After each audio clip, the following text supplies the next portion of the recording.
Hello, everyone. Hopefully, you can hear me. Those of you who are here, if someone could leave a comment and say if you can hear me, it would be great, and I'll know that that bit's worked.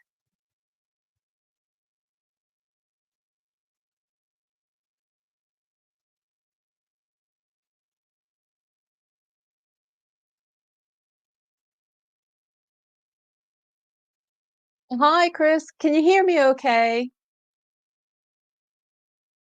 Oh, brilliant. Hi, Denise.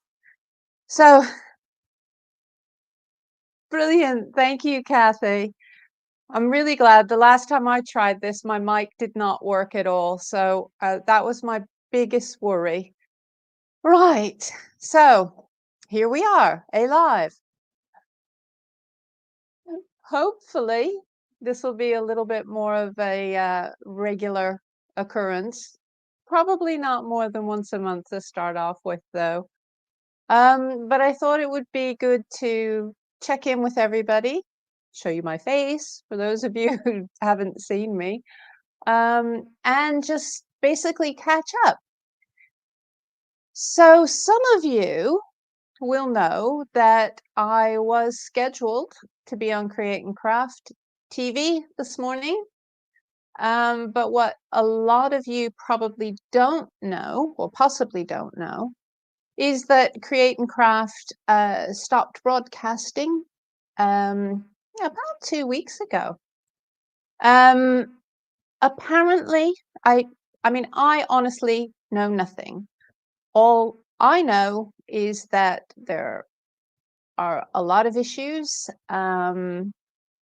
We personally haven't been paid for the last 3 shows, and so we weren't going to do the show today unless it had been sorted anyway.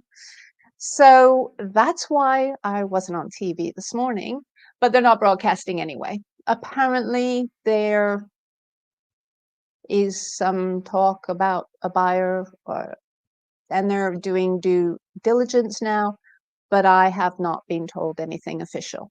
So we're just going to move on. We're going to try to do these little lives, as I say, hopefully about once a month. And oh, look, thank you, everybody who's tuning in. So I'm going to try to read comments, and I may miss them. And if I do, I'm sorry. It's not on purpose. And the format that I'm thinking of for these is to maybe show you some things that we've got online in the shop, show you if we've got anything new, particularly because you may not be aware of some of the other things that we do. A lot of people obviously know me for buttons, but you may not necessarily know some of the other things that we've got in the shop. And just generally chat and hopefully do a little project or something like that as well. So fingers crossed, I'll be able to keep this going and you'll enjoy stopping in and seeing me. I will try to do these on a regular basis when I do them on the same day. So a Thursday evening, I think, is probably the best, because then you can still go out and party at the weekend and not have to worry. So, right. First things first, a little bit of a catch up, a little bit of new things that we've got on the website. I've had a lot of people ask about basic Dorset buttons and how to make them. And I know that I have the video on YouTube, and I actually have two. I have an older one and a newer one for a basic cross wheel, but some of you like written instructions. So today over on our website is a downloadable PDF. We've done this in association with WonderFil. I've used the Eleganza thread. So you've got a downloadable PDF, double-sided, telling you step by step how to make a basic Dorset crosswheel. So you can download that from the blog section of our website. And that free to download, no problem at all. So hopefully that will make things a little bit easier for you if you want to have something written, you haven't yet looked at the books, and you just want a basic reference for how to make a Dorset button. Or perhaps you know other people who might like to just have a little go initially. Let's see, what else? What have we got new on the website? First things, we have our big storage tins. We did take these to Create and Craft probably about a year ago now. And we have them now on our website. Storage tins, I say just storage tins, but they do fill, look, they fit the tool tin in it. So yeah, it's a good size storage tin, and I like tins. So I have far too many tins, but that one's got a window on it, so you can pop all your things in it that don't quite fit in the tool tin. So it's a nice little extra. We also have, where'd they go? Lots of you have asked about button pins. Now, our initial button pins, we actually bought the last of the stock of a UK manufacturer, and we've been running really, really, really low. Finally, Hemline have decided to make button pins. So we now have button pins on the website. And if you don't know what a button pin is, it has a little hook. When I turn the camera around, I'll show you it again, but it has a little hook and it doesn't have a circle at the end of the safety pin. What that means is that you can change your button. So you can pin it on from the back of the fabric. And so it doesn't matter if it's not washable, you can still have this fancy button, and then you unpin it. And it works great with any button with a shank. So you need to probably put a little thread shank on the back of your Dorset buttons. You'll be all right on that. But they're really, really handy, and that means that you can use all sorts of wonderful things when you are making your buttons. Right, I've got a few Denise, yes, thank you. Yes, I know the shipping is terrible. If it's any consolation, the shipping in this country has gone up again. It's just crazy. I don't know how they justify it sometimes, but we won't say anything about that. Maxine, great. I'm glad you've attempted some. I hope they worked out all right. You'll have to share some pictures. And let's see, Kathy. Oh, yes, perfect use for any handmade button is closures on sketchbooks and journals, because you can really go mad and have something really fancy, and you know that it's not going to sort of get too much overuse as well. Right, so speaking of buttons, the other thing that we've just put up on the website is I've managed to score a really large example of vintage cover buttons. So we've popped these up on the website. The Nui cover buttons in a square. Now, you know, getting the metal cover buttons as circles is great, but you can't often get the squares. So I was really pleased when I scored these. And that's what we're going to do for the project today. I'll show you some different ways of covering the actual buttons and how to use these, and we'll take a closer look at them in a bit. Now, there was something else, wasn't there? No, that was it. 4 items that we were going to talk about. So those are the newest things over on the website. There are some things coming up, but not quite yet.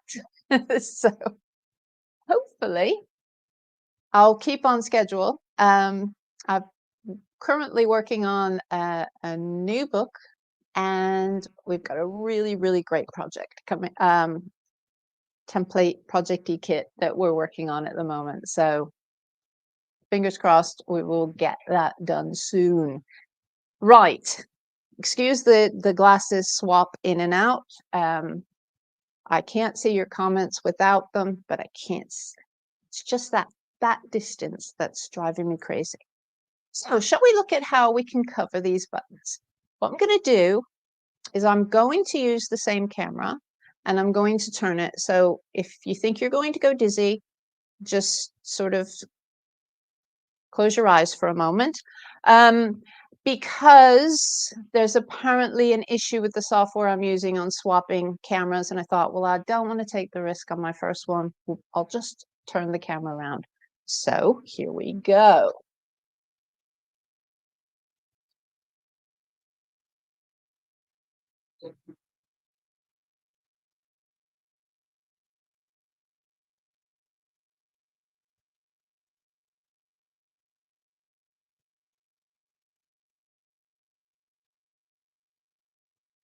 Right, we have liftoff, hopefully. Everything else out of the way. Let's see if I can zoom in just a little bit more for you. Okay.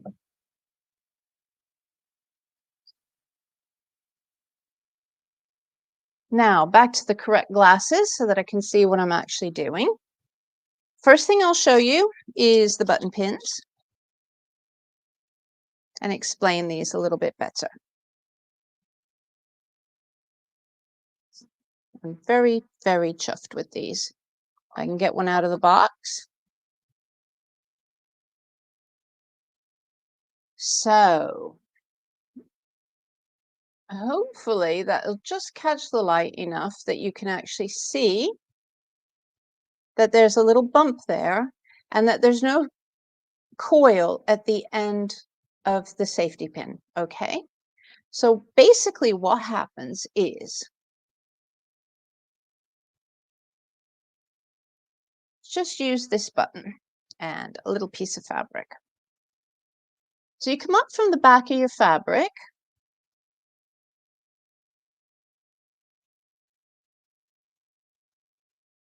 hook it onto your button. Ah, Karen, yes, the ribbon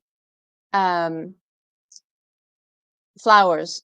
Yes, I will. That's what I'm hoping I'll do, is do these lives and actually go over some of the old things that I haven't actually looked at for a while. So I've placed that in. Now, the most difficult part, but it isn't really, is this part. You close in as close as you can so that your point is actually through the fabric. Okay. And then you bring the button round. It's not the most glamorous thing to do on TV, as it were. It's not exactly graceful, is it? But you bring it round so that the button is sitting.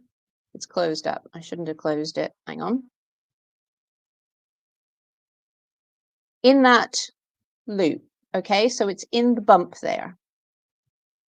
And then when the button is in the bump, because I've brought the fabric, that all the way up through the fabric, and then I can close that in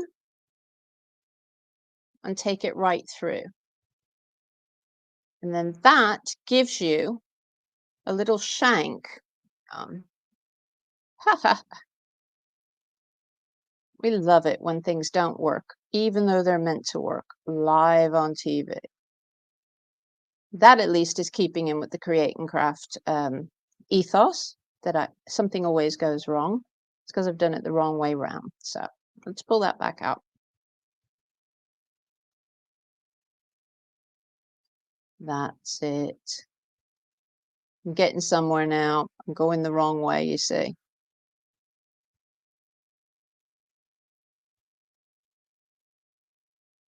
But I'm sure that you can grasp what I'm trying to do here. I'm spinning that round, taking it where it doesn't go. You see where it doesn't go along in that shank? There we are. Perfect. Your button is placed in perfect, and then you can remove it. And so all of your fancy beadwork and everything else can all be used. Hello, Ross. So that is the button pin. And as I say, they're available over on the website now. If you search button pins, you'll be able to find them. Right. So now we're going to look at these cover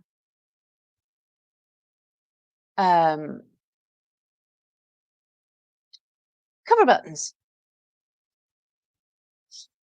Now, of course, this one's dented, so this is one I get to have. They're all in place with this nice little cool bit of wire, which is really interesting. Now, the back of the cover buttons has a circular pattern on it, which I'm sure made a lot more sense because they only needed to package once. But, of course, we can make a square. And I think that personally would work better than making a circle and having excess. But if you made a circle, then you'd want to cut the points because the instructions are only for the circle. Now, one thing I wanted to show you is because obviously these are new old stock, they might have what appears to be like little scuff marks on them or so on. That isn't going to affect the usage of them. A dent might, but that is at least mine. So so there is our square. Now let's start with just a basic fabric. What I'm going to do is I'm going to use my button template and my square button template because as you can see, it's just about perfect to line up and I can see exactly what I'm doing with this. Now this is also really nice because if I wanted to do a little bit of embroidery before I covered the button, I could mark out the square of where the embroidery is, which I think would be really neat. So I'm going to say, well, I need, obviously, that's the size of it, but you're going to need excess. And initially, I would say you want to start with more rather than less. So I'm going to actually mark out to this mark. And because it's a square, I am also going to try to mark out at the straight of grain or as close to it as I can. Just because it will probably look nicer on the face of the button when you've actually worked it.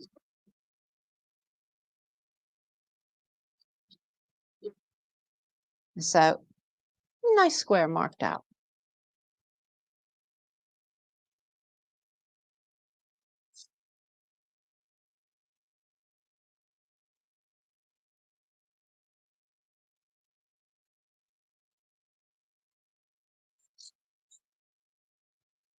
Hello to everyone who's just stopping in now. So I'm just to catch up, what I'm actually doing is I'm using some new old stock, as they say, which is some Nui trims, cover buttons for the squares. I'm so thrilled about different shapes of buttons.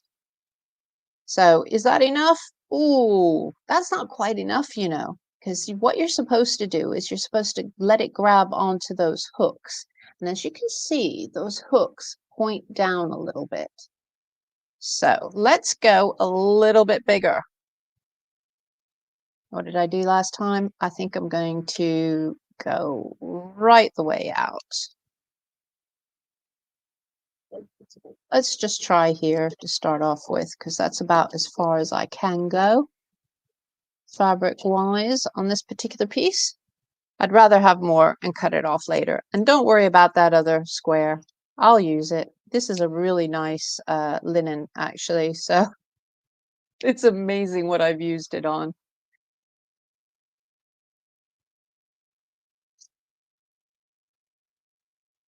Hello, Karen.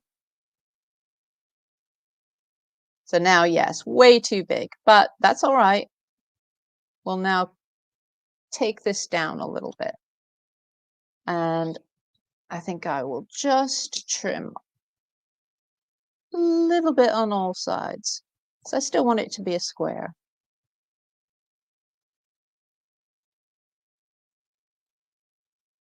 Once you have decided the perfect size, so you might want to use a scrap of fabric, find their perfect size, and then you can go ahead and cut all of the rest. Let's have a little look.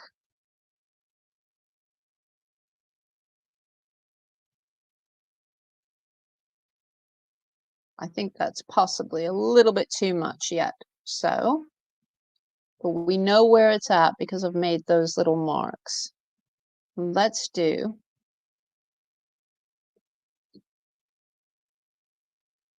now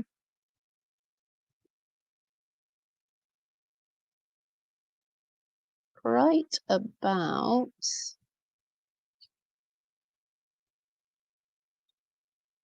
it only needs a tiny amount, but I'll tell you what else I'm going to do. And this is again, because the instructions on the back only have a circle. What I'm going to do is I'm going to clip the corners, just as you would if you were turning in a point for sewing. I'm just going to clip a little bit off the corners, but I'm not making it into a full circle. I'm just cutting off a little bit of that excess. Right, so that's a bit better.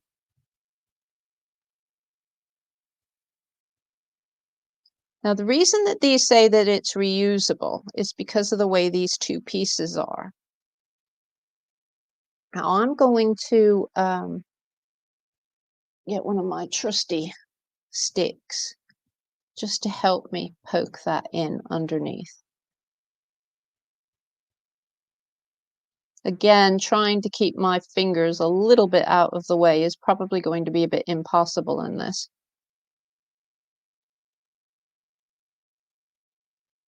But hopefully,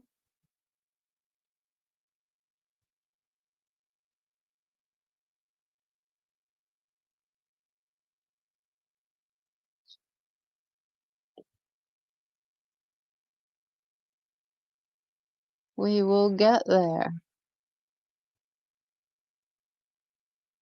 I hope everybody is keeping well otherwise, anyways.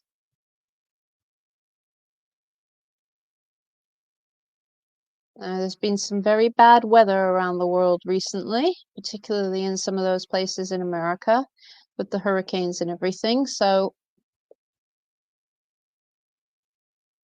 whereas we've just had weird weather.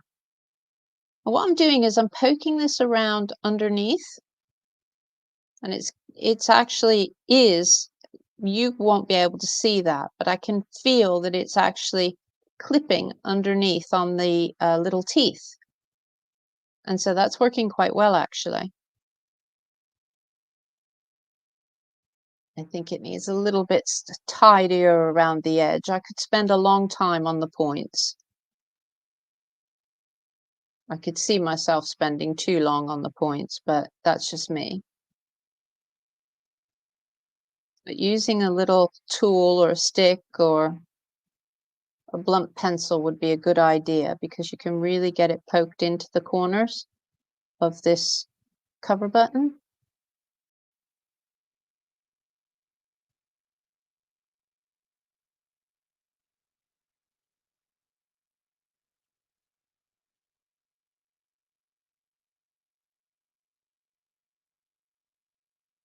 My stick is actually getting caught on the spiky bits, which is interesting. So they're quite spiky. They're turned under, but they are quite spiky. Okay, so pretty pleased with that. So according to the instructions, then this just snaps in. So this will be the same as, so you've got there's like a deep part, and then you can actually see the name So line that up with the shank. And then press it in. And you can finger press that. You don't need anything else. And voila. That's really good, actually. I'm quite chuffed with that. I can actually feel that it's gone in and it's like snapped. So that's really nice. That's a nice little cover button. And you'll notice that little dent that was there. You can't even see that. So bargain. I'd like to try with a thicker wool, but I have a feeling it's probably not going to be as easy as that. As I say, this is it's not quite as lightweight as the quilting fat quarters that you get. It's just a little bit stiffer than that. And that's worked okay, but I have a piece of wool here. I'm into wool at the minute. It's probably because it's cold. And I actually think this is going to be way too thick to be able to use. But this was the plan, to try it out. I'll try it out so you don't have to. So let's see. I won't want too much excess with the wool. I'll only want about that much, won't I? Because it's just going to bulk up a little bit too much. So that would take us to, let's go to the outside of that, I think. Just a little bit there.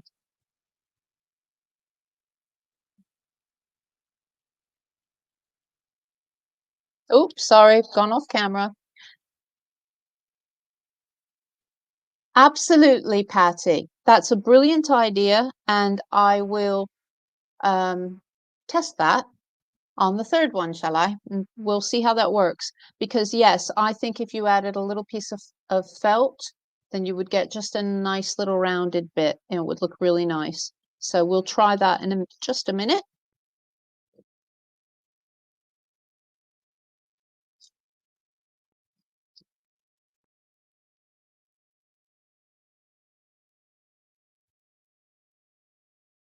I had great fun rearranging things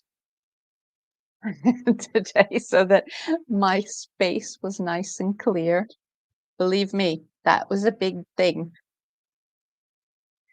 Yes, I definitely think that the embroidery is the key, that you could work the prettiest little embroideries before you did it and then go ahead and add it on. But I'm thinking if you've got wool, you could do some surface embroidery as well because you've got some space. But again, if you add a little batting or wool, as Patty has suggested, you could then still embroider on the surface of it. I mean, it says it's reusable trims, so if they're reusable, oh, I haven't cut the corners. Just a minute, just clip a little bit of that excess off the corner. Yeah, if they're reusable, if you really messed up your surface embroidery when you've covered it, then I guess it wouldn't matter to just uncover it and try again. But I think if you've got something particular planned, I would embroider them first and then line everything up and pop them in. But I'm into a lot of slow stitching on wool at the minute. But as I say, I think it's because it's turning cold. Now this wool, as I say, it's quite thick. So what I'm going to do is I'm going to do the sides and then we'll deal with the corners afterwards. Okay. In the same way as I would if I was making a square button without a button mold, a fabric covered one, I would deal with the corners separately. So it's going to take some manipulation. Now, on the back of the packet, it does say difficult materials, okay? Which I think we can say a thick wool is a difficult material. May be wetted thoroughly and applied wet. A safety pin may be used to push material into the teeth. Run a basting stitch around the edge.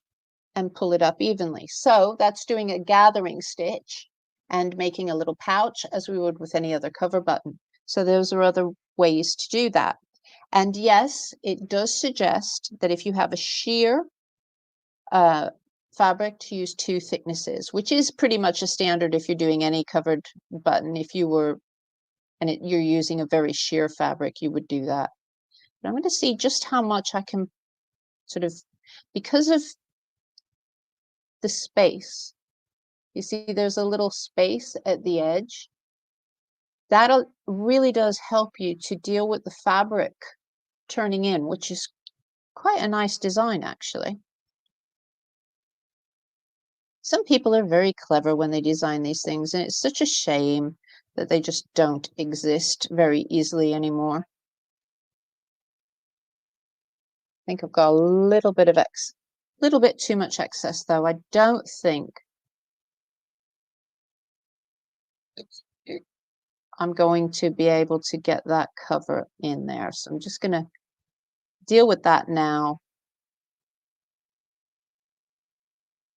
by trimming these. And of course, this wool isn't going to really go anywhere, so I can get away with trimming it.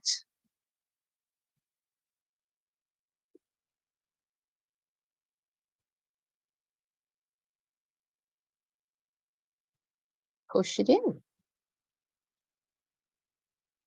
Yeah, but yesterday, I was talking about the weather yesterday. It was really, really weird. When you went outside, it was like hot. And it's October, and I had a jumper and a cardigan on for my American friends, a sweater and another sweater. I was like, it was just really hot. It was like this hot air was being blown. It was really weird. Very, very weird indeed. Right. I think that's pushed in quite well, actually. Just push in those corners a little bit at an angle, just to make sure. Now for the moment of truth, will the back piece go on?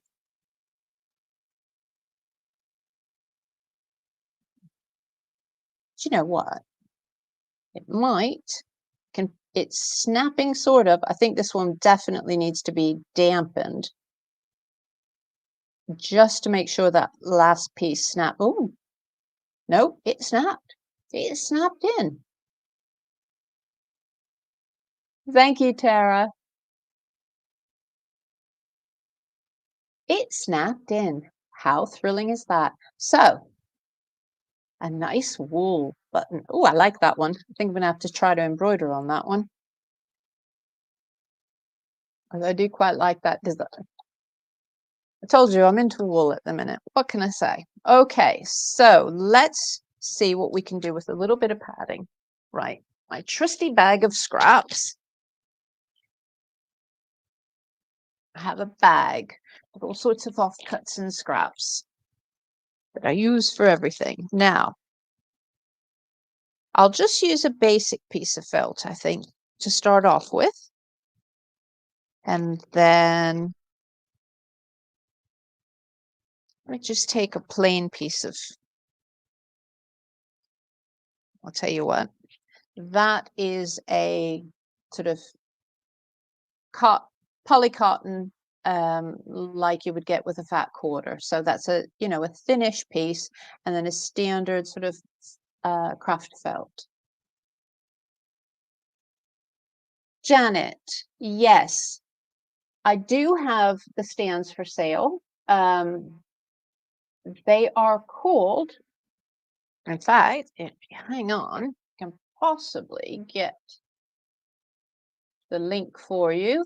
If you type into the top, into the search, and find third hand,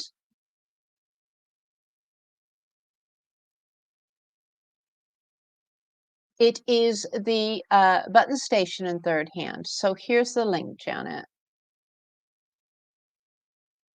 But yes, if you just type in third hand, that's the one that we used at the workshop. So yes, You were my guinea pigs on that one.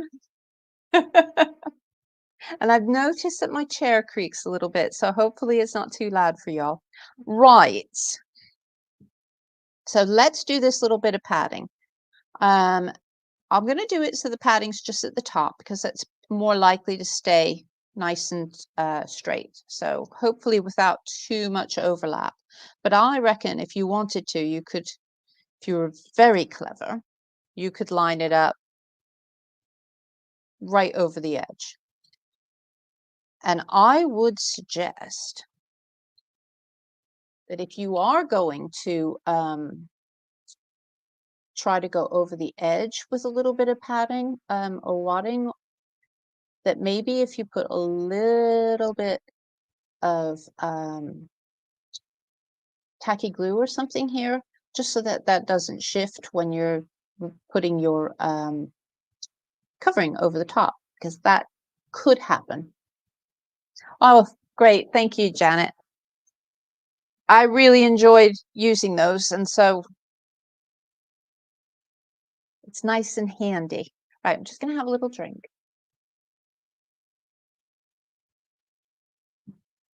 Okay, so let's use this, see how this padding, and see what this looks like. Now, what did we say? We said just out to that one should be fine.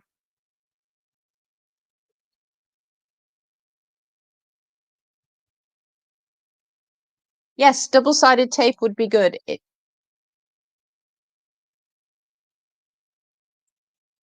If you are someone who is mindful, sorry, I keep moving off. I'm going to have to sort the camera at a slightly different angle, I think, because I keep coming down too far. I think double-sided tape would work well. If you are somebody who worries about these things, you'd probably want to look for a acid-free or an acid-free glue in case it sort of shows through. I don't ever worry too much about that, primarily because I have a vast collection of buttons made at times when nobody worried about acid-free, and sometimes they age, sometimes they don't. It doesn't, I don't worry too much about it, which could be terrible of me, but I know. What can I say? Right, so I think that's going to move a little bit, but just clip those corners. I'm going to try it without using anything, although I do have a little bit of glue here to the side. This is quite a thin fabric, so. And I have put the pen so that it will be sort of on the inside, just in case there's any show through. Although this is one of the Frixion markers, so they pens, so they fade with heat, if I recall correctly. Right, so again, let's get these. Yeah, you see, holding everything straight is probably the funnest part.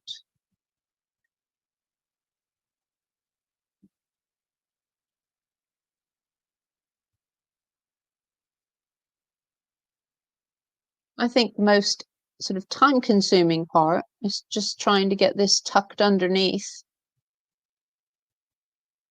Once it gets started, then it sort of catches, and then it's easier to work all of the way around. But yeah, they're great fun.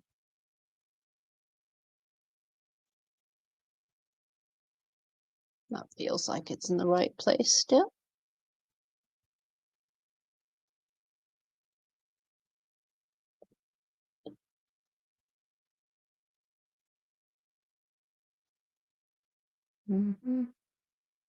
Oops, nearly found myself humming. I am prone to do that. So why did I choose Thursday night at 7:30? Well, first and foremost, it's pretty quiet around here around that time, usually. So the only thing we would really have to worry about is if Toby started barking, and the near neighbor and their dog do their little trip in the afternoon. So that's when Toby goes really mental. So other than that, there shouldn't be any real problems from that point of view. Now, I've got a little bit of a ruck here. So what I'm going to do is I'm going to get a needle. So I've got something sharp so that I can pull this and then bring it around. And that will be what the instructions we're talking about with a safety pin. If you're using something thinner, you don't want to have any sort of rucks or gathers at the side of the button. And this thinner fabric will definitely give you that if you don't pay attention to what you're doing. But taking a pin, taking something sharp and poking it into the fabric will help you to smooth that around. Much the same as when you're doing a fabric covered button. If you've got a lump, you want to pull the fabric that's got the lump down. It's a little bit better.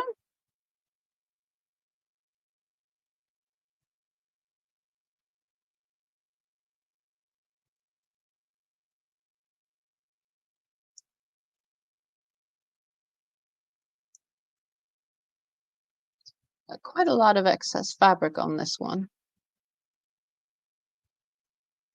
I think it will still work.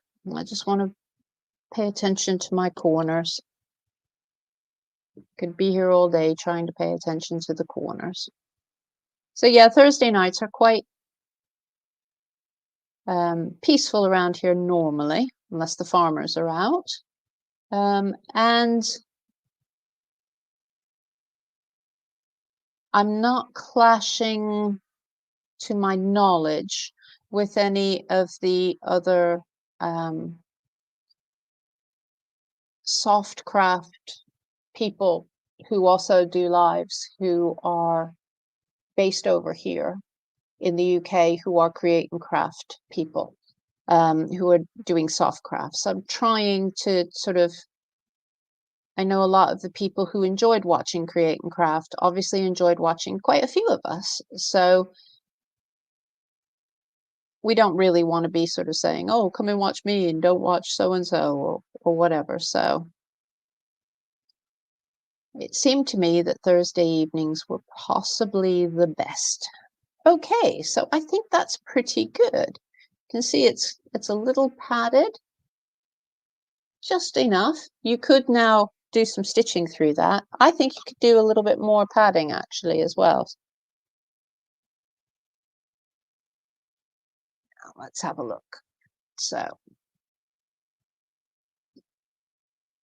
easy way to remember on anything like this is that normally if you can read it, it's the right way up. So you wouldn't put it so that you couldn't read it, if that makes sense. Not snapped together, lovely. So, nice little bit of padding. Yay!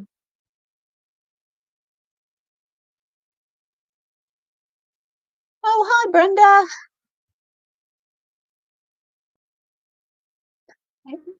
Patty, thank you. Yes. Well, this is what I thought as well. I thought I can't catch everybody in Australia. It's like 5 in the morning for them, but I thought it might be a remotely decent time for USA plus UK.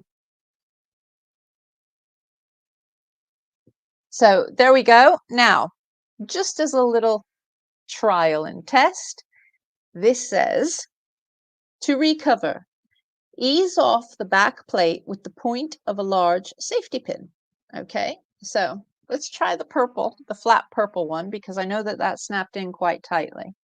I don't have a large safety pin, but I'm going to assume that a large chenille will do the trick. I'm not going to take apart my lovely wool one. I like that. So let's see what it says. Let's see. So I'm going to take it at the corner and look at that. Straight out. So if you really want something, if you're doing a really arty button and you don't want anybody to ever take it apart, I'd pop some glue in there, and then they're not going to take it apart, are they? Satisfying snap. So there's some cover buttons. Let's have a little look about stitching. Now, the other thing that you can do, I want to do a little bit of extra stitching. Let's pop that back off again.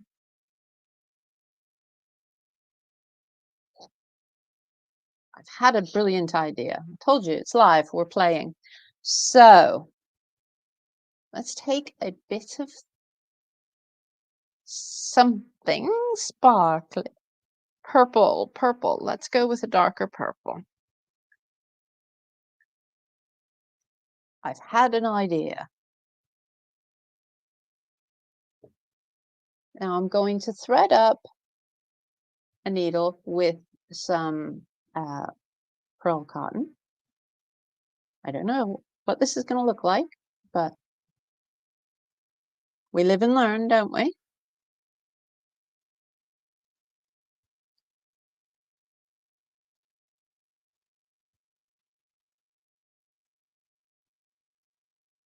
Now, I'm going to try to fasten this into the fabric at the edge here. Let's see. Just so that that's caught underneath. So let's do a couple of wraps just off to one side. Okay?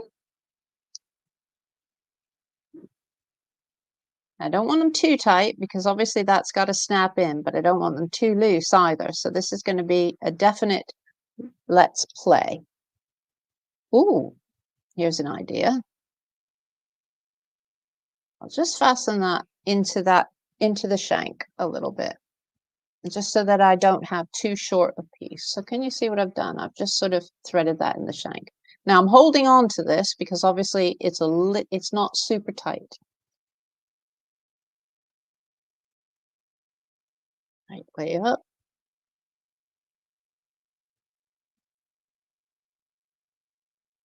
Ooh, moved a little bit at the side, but not too bad. That's a really simple decoration for it. So you could carry on. You could really carry on. So let's try. I won't put a knot in this. And I'll instead just thread it through. So that it just catches underneath. Be gentle with that. And then let's see. Let's take a little bit of a diagonal. Nah, that's ugly. Already, that's not what I want. I like that one too much. This plain stripes have worked quite well, actually. I'm going to leave that as it is. So, there, let's put it on a thing so that you can a stand so that you can see it straight up. You could do a sort of shiny fabric like a lame or something. Or no, you could do brown and you could do brown and you could make chocolates because you could put the ridges on it like that and make chocolate buttons. You see how my brain works? It goes off on tangents. So I'm thinking with this one, this will be the perfect one to spend some time to do some proper slow stitching. Because with the wool, there's enough there that I can take a needle right the way through that. Because that wool is so thick without having to take the shank off. So I'm going to have a play around with this. Yes, chocolates and making fabric buttons as chocolates is something that actually a lot of us do. But Yoko, if any of you follow Yoko on Instagram, Yoko Odera, She has a whole set of fabulous thread buttons and fabric buttons that she's made, all in brown colors that are like the most delicious chocolates ever. I've made some with brown leather and brown fabrics to be chocolates. So yes, we all do tend to like the idea of making sweeties as buttons. So, is there anything else that you want to go over before we sort of wrap this one up today? I don't know how long these will be on a standard. I'm thinking usually about an hour, which we're coming up for. But obviously, if I'm going to work on something live, then it could take longer, could be less, could, and hopefully everything will sort out. I've tried to keep up with everybody's comments, and I really appreciate you leaving them. And hopefully you enjoyed stopping by, and we can do this more often. Do let me know what you think. Shall I turn over and actually speak to you face to face again before we go? Let's have a little, let's see if I can get the camera to turn over neatly. Here we go.